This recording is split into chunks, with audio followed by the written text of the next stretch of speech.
Hey everyone, it is time to check out what is trending in our culture section this week. So here are our favorite reads that we would love for you to check out.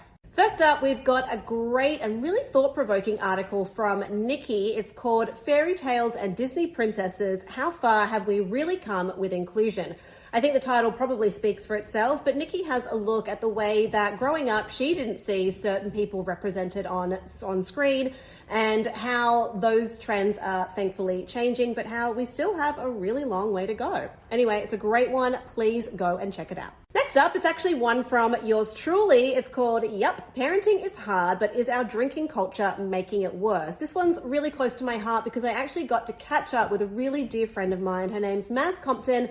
She is an author, a podcaster, and radio host, and she's written a book called Last Drinks, which teaches you all about how to drink less and be your best self. So Maz has actually been sober for about 8.5 years, and she speaks with a lot of authority about how we can reevaluate our relationship with alcohol so we can better show up for our kids. I'd love for you to go and check it out. It's in the link in our bio right now.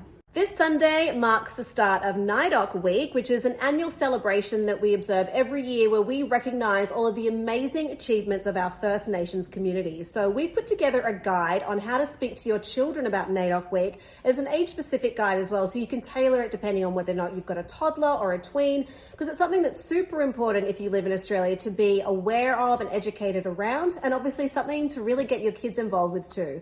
So head to the link in our bio to read that one. Last but not least, we have got tweens are facing a confidence crisis post-pandemic, so here's how we can help. You probably can relate to this one. The last couple of years have been pretty intense, and our kids seem to really be bearing the brunt of it. So this article delves into the psychological ramifications of the pandemic and endless lockdowns and how we can best support our kids to be their best, most confident selves. It is a great one. Please go check it out. And of course, we'll be back next week with more trending articles from our culture section. Have a great weekend, everyone.